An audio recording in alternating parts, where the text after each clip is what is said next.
여러분 혹시 요즘 무릎이 쑤시고 시큰거려서 걷기가 힘드신가요? 계단을 오르내릴 때 한 번씩 욱신하고 비 오는 날이면 더 심해지는 통증 때문에 걱정이 많으실 겁니다. 병원에서 주사 맞고 약을 먹어도 잠깐 괜찮다가 다시 아파지는 경우도 많죠. 안녕하십니까? 저는 서울 인근의 대학병원에서 30년 넘게 근무했고 현재는 경기도에서 작은 내과를 운영하며 시니어 건강을 연구하고 있는 의사 윤태수입니다. 올해로 78세가 되었고 진료한 지는 벌써 45년이 넘었습니다. 그동안 수많은 환자분들을 보면서 한 가지 안타까웠던 건 약이나 주사로는 잠시 좋아졌다가 다시 통증이 재발하는 경우가 많았다는 겁니다. 그래서 오늘은 제가 진료실에서 환자분들께 알려드리고 실제로 효과를 봤던 아주 간단한 생활요법을 알려드리겠습니다. 집에 있는 재료로 만들 수 있고 비용도 거의 들지 않습니다. 바로 소주에 이것을 섞어서 무릎에 발라주는 방법입니다. 이 방법은 먹는 게 아니라 피부에 바르는 외용법이라 위나 간에 부담이 없고 통증 부위에 직접 작용할 수 있습니다. 저도 40년 넘게 환자를 보면서 이 간단한 방법으로 밤에 잠 못 잘 정도로 아프던 분들이 훨씬 편하게 지내는 걸 많이 봤습니다. 오늘 영상 끝까지 보시면 이것의 정체부터 만드는 법, 안전하게 쓰는 방법까지 모두 배워가실 수 있습니다. 혹시 주변에 무릎 아파서 고생하시는 부모님이나 친구분이 있다면 이 영상 꼭 공유해 주세요. 그 한 번의 클릭이 소중한 분의 통증을 줄이고 다시 편하게 걷게 만드는 계기가 될 수 있습니다. 여러분의 무릎 상태는 어떤지 댓글로도 알려주세요. 자, 그럼 먼저 무릎 통증이 왜 생기는지부터 짚어보겠습니다. 무릎 통증이라고 하면 다들 나이 때문이라고만 생각하십니다. 물론 나이가 들면 무릎 관절과 주변 조직이 약해지는 건 맞습니다. 하지만 정확히는 몇 가지 원인이 겹쳐서 통증이 생깁니다. 첫째, 연골의 마모입니다. 무릎 관절 안쪽에는 뼈와 뼈가 부딪히지 않게 완충 역할을 하는 연골이 있습니다. 그런데 40대 이후부터는 이 연골이 서서히 닳기 시작합니다. 특히 무릎을 많이 쓰는 생활 습관, 예를 들어 무릎 꿇기, 쪼그려 앉기, 계단 오르내리기가 잦으면 마모 속도가 더 빨라집니다. 연골이 얇아지면 뼈끼리 부딪히면서 통증과 염증이 생기게 됩니다. 둘째, 근육과 인대의 약화입니다. 무릎 주변 근육이 약해지면 관절이 받는 충격을 버텨줄 힘이 부족해집니다. 특히 허벅지 앞쪽 근육인 대퇴사두근과 뒤쪽의 햄스트링 근육이 약해지면 무릎 관절이 쉽게 흔들리고 통증이 심해집니다.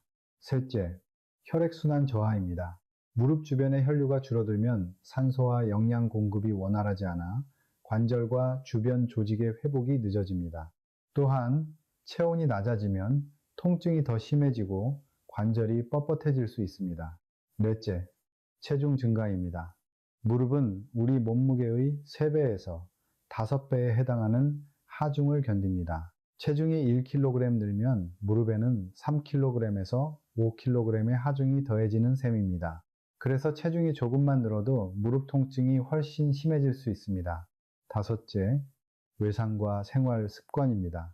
과거에 무릎을 다친 경험이 있거나 운동, 등산, 무거운 물건 들기 등 무릎에 과도한 부담을 주는 행동이 잦으면 염증과 통증이 반복되기 쉽습니다. 저는 진료실에서 이 모든 원인이 섞여서 통증이 심해진 환자분들을 자주 봅니다. 특히 나이 들어서 그렇다 하고 방치하는 경우가 많은데 방치하면 더 빨리 진행되고 심한 경우 수술까지 필요해집니다. 자, 이제 많은 분들이 궁금해 하실 겁니다. 소주에 넣는 이것, 도대체 왜 무릎 통증에 도움이 될까요? 오늘 제가 말씀드릴 재료는 바로 생강입니다. 생강은 우리에게 아주 익숙한 재료죠. 차로 마시기도 하고 음식 양념에도 쓰입니다. 그런데 생강은 먹었을 때뿐만 아니라 피부에 바르는 외용법으로도 오래전부터 활용되어 왔습니다. 첫째, 혈액순환 촉진 효과입니다. 생강에는 진저롤이라는 성분이 있어 피부에 닿으면 혈관을 확장시키고 따뜻하게 해줍니다.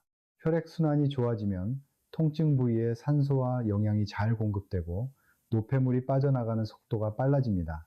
둘째, 항염 진통 작용입니다. 생강 속 진저롤과 쇼가올 성분은 염증을 완화시키고 통증 신호를 줄여줍니다. 특히 관절 주변의 붓기와 뻣뻣함이 서서히 가라앉는 데 도움이 됩니다. 셋째, 근육 이완 효과입니다. 무릎 주변 근육이 뭉치면 관절이 더 뻣뻣해지고 통증이 심해집니다. 생강은 근육을 풀어주고 관절 움직임을 부드럽게 만들어줍니다. 여기에 소주의 알코올이 피부 속으로 성분이 잘 스며들게 흡수 통로를 열어주고 온열 효과를 더해줍니다. 즉, 소주와 생강이 만나면 혈액순환, 항염, 근육 이완까지 세 가지 효과를 동시에 기대할 수 있는 겁니다. 제가 진료실에서 이 방법을 알려드렸던 환자분들 중에 밤에 무릎이 쑤셔서 잠을 설치던 분들이 한 달 정도 쓰고 나서 훨씬 편하게 주무신 경우가 많았습니다. 물론 이 방법이 관절 구조 자체를 고치는 건 아닙니다. 하지만 통증을 줄이고 생활을 편하게 만드는 데는 큰 도움이 될 수 있습니다.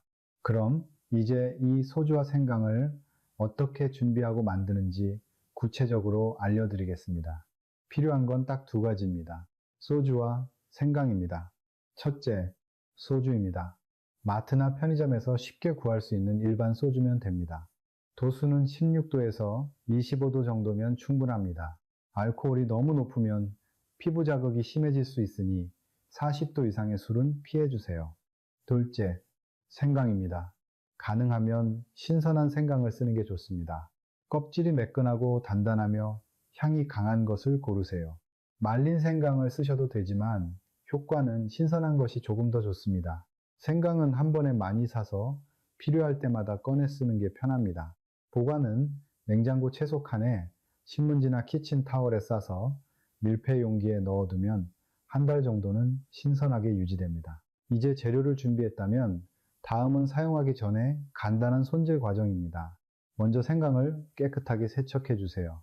흙이나 먼지가 남아있으면 소주에 담갔을 때 불필요한 찌꺼기가 생기고 잡내가 날 수 있습니다. 세척은 흐르는 물에서 손으로 문질러 주시거나 부드러운 솔을 사용하면 좋습니다. 다음으로 껍질을 벗깁니다. 껍질째 사용해도 큰 문제는 없지만 껍질을 벗기면 유효 성분이 더 빠르고 진하게 우러나옵니다. 칼로 깎아내도 되지만 숟가락을 이용해 긁어내면 살 부분을 덜 깎고도 깨끗하게 벗길 수 있습니다. 껍질을 벗긴 생강은 두께 2mm에서 3mm 정도로 얇게 썰어주세요. 얇게 썰수록 표면적이 넓어져서 소주 속으로 성분이 더 잘 퍼집니다. 만약 손목 힘이 약하시다면 칼 대신 채칼을 쓰셔도 안전합니다. 이제 유리병을 준비합니다. 유리병은 입구가 넓은 것이 좋습니다. 그래야 나중에 생강을 넣고 꺼내기가 편하고 세척도 훨씬 쉽습니다. 혹시 유리병이 없다면 내열 플라스틱 용기를 사용하셔도 되지만 유리병이 더 위생적이고 향 보존이 좋습니다. 깨끗하게 씻고 건조한 유리병에 썰어둔 생강을 2분의 1 정도 채워 넣습니다. 너무 가득 넣으면 소주가 잘 스며들지 않고 우러나는 속도가 느려질 수 있습니다. 이제 소주를 부을 차례입니다. 소주는 생강이 완전히 잠길 만큼 넉넉하게 부어주세요. 생강이 소주 위로 떠오르면 공기와 닿는 부분에서 변색이 일어날 수 있으니 완전히 잠기도록 부어주는 게 중요합니다. 뚜껑을 단단히 닫고 서늘하고 햇빛이 닿지 않는 곳에 두세요. 햇빛에 오래 노출되면 소주의 알코올이 날아가고 생강의 유효 성분이 변질될 수 있습니다. 하루에 한 번 정도 병을 가볍게 흔들어주면 좋습니다. 이렇게 하면 생강 성분이 골고루 소주에 퍼져서 우러나는 속도가 빨라집니다. 최소 3일 이상은 우려내야 효과를 볼 수 있습니다. 하지만 가능하다면 일주일 정도 두면 더 진하고 깊은 향과 효능을 기대할 수 있습니다. 우려낸 소주, 생강물은 그대로 두고 계속 쓰시면 됩니다. 다만 사용하다 보면 색이 옅어지고 향이 약해질 수 있습니다. 그럴 땐 새로운 생강으로 다시 담그시면 됩니다. 중요한 점은 이 소주 생강물은 먹는 용도가 아니라는 것입니다. 철저하게 무릎이나 관절에 바르는 외용 전용입니다. 자, 이제 이렇게 완성된 소주 생강물을 무릎에 어떻게 바르고 어떤 순서로 사용하면 좋은지 알려드리겠습니다. 먼저 사용 전 무릎 주변을 깨끗하게 씻어주세요. 이게 왜 중요하냐면 무릎 피부에 땀이나 먼지, 기름기 등이 남아있으면 소주 생강물 속 유효 성분이 피부 깊숙이 침투하는 것을 방해합니다. 또한 피부 표면이 깨끗하지 않으면 소주 속 알코올이 먼지와 반응해 자극이나 가려움증을 유발할 수 있습니다. 가능하다면 저녁 샤워 후, 즉 피부가 가장 깨끗하고 모공이 열려 있는 상태에서 바르시는 것이 좋습니다. 이때 물기를 완전히 닦아내야 합니다. 물기가 남아있으면 희석되어 효과가 떨어집니다. 이제 소주 생강물을 바르는 단계로 들어갑니다. 깨끗한 거즈나면 화장솜을 준비합니다. 거즈는 의료용, 화장솜은 자극이 적은 두꺼운 제품을 쓰시면 좋습니다. 여기에 소주 생강물을 충분히 적십니다. 적실 때는 소주 생강물이 뚝뚝 떨어질 정도까지 흡수시키는 것이 좋습니다. 그래야 피부에 댔을 때 충분한 양이 골고루 퍼집니다. 통증이 있는 부위에 가볍게 얹듯이 펴 발라주세요. 이때 주의할 점은 강하게 문지르지 않는 것입니다. 강하게 문지르면 피부 표면이 손상되고 특히 여러분의 얇고 민감한 피부에는 작은 상처가 생길 수 있습니다. 단순히 바르는 것보다 액을 흡수시키듯 살살 눌러서 스며들게 하는 것이 중요합니다. 피부 위에 얇게 올리는 느낌이 아니라 속으로 보내는 느낌으로 눌러주세요. 바른 뒤에는 손바닥으로 무릎을 감싸듯 천천히 원을 그리며 마사지합니다. 마사지는 두 가지 목적이 있습니다. 첫째, 무릎 주변 근육과 인대를 부드럽게 풀어주는 것. 둘째, 소주 생강물의 온열과 성분을 피부 깊숙이 침투시키는 것입니다. 마사지를 할 때는 손이 따뜻한 상태여야 좋습니다. 손이 차갑다면 마찰을 주어 온기를 만든 뒤 시작하세요. 마사지 방향은 무릎을 중심으로 안쪽, 바깥쪽, 위, 아래를 천천히 돌려가며 3분에서 5분 정도 해줍니다. 한쪽 무릎이 끝나면 반대쪽 무릎도 같은 방법으로 합니다. 그리고 바른 후에는 보온을 해주는 것이 핵심입니다. 바른 부위에 얇은 무릎 보호대나 부드러운 타올을 가볍게 감싸주세요.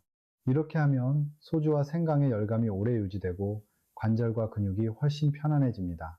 보온을 하실 때는 너무 조이지 마시고 피부가 답답하지 않을 정도로만 감싸주셔야 합니다. 순환이 방해되면 오히려 역효과가 날 수 있습니다. 사용 횟수와 시간은 하루 2회가 적당합니다. 추천하는 시간대는 저녁에 1번, 아침에 1번입니다. 저녁에는 하루 동안 쌓인 무릎 피로와 뭉침을 풀어주고 아침에는 하루를 시작하기 전에 무릎 관절을 부드럽게 만들어줍니다. 1번 사용할 때 마사지를 포함해 총 10분 정도면 충분합니다. 사용 기간은 최소 2주 이상입니다. 많은 분들이 첫 주부터 무릎이 좀 가벼워졌다고 느끼지만 2주에서 4주 정도 꾸준히 해야 효과가 안정적으로 자리 잡습니다. 저는 진료했던 72세 김희수 어르신은 퇴직 후 동네 산책을 즐기셨는데 작년부터 무릎이 시큰거려서 아침마다 계단 내려오는 게 힘들어졌습니다. 약을 먹으면 잠깐 괜찮아졌다가 다시 아프기를 반복했죠. 그래서 저는 소주 생강물을 알려드리고 아침과 저녁 하루 2번씩 사용하도록 했습니다. 처음 3일은 그냥 좀 따뜻하다는 정도였는데 일주일쯤 지나자 아침에 첫 발을 디딜 때 그 찌릿한 통증이 많이 줄었다고 하셨습니다. 한 달 뒤 다시 진료실에 오셨을 때는 요즘은 장도 걸어서 다녀옵니다 하고 활짝 웃으셨습니다. 소주 생강물은 통증 완화와 혈액순환 개선에 도움을 줄 수 있지만 관절 구조 자체를 바꾸는 건 아닙니다. 그래서 병원 진료나 재활 운동과 병행하는 것이 가장 안전하고 효과적입니다. 이제 이 방법을 쓰실 때 꼭 지켜야 할 주의사항을 말씀드리겠습니다. 아무리 좋은 방법도 잘못 쓰면 효과가 없거나 오히려 부작용이 생길 수 있습니다. 첫째, 상처가 있는 부위에는 절대 바르지 마세요. 무릎 주변 피부에 상처나 찰과상, 긁힌 자국이 있으면 소주 속 알코올이 스며들어 강한 자극과 통증을 줄 수 있습니다. 또한 알코올이 상처를 자극하면 회복이 늦어질 수 있습니다. 만약 무릎 피부가 벗겨져 있거나 습진, 발진이 있다면 그 부위는 피해서 바르셔야 합니다. 둘째, 피부 알레르기 반응을 꼭 확인하세요. 생강이나 알코올에 피부가 예민하게 반응하는 분이 있습니다. 간단하게 테스트하는 방법은 손목 안쪽에 소량을 발라서 30분 정도 두고 보는 것입니다.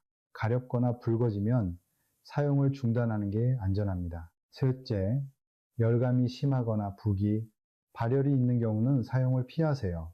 무릎이 붉게 달아오르고 만지면 뜨겁게 느껴진다면 급성 염증의 가능성이 큽니다. 이럴 때는 알코올과 온열 효과가 오히려 염증을 악화시킬 수 있습니다. 급성 통증이나 열감이 심할 때는 병원에서 진료를 먼저 받으셔야 합니다. 넷째, 하루 사용 시간을 과도하게 늘리지 마세요.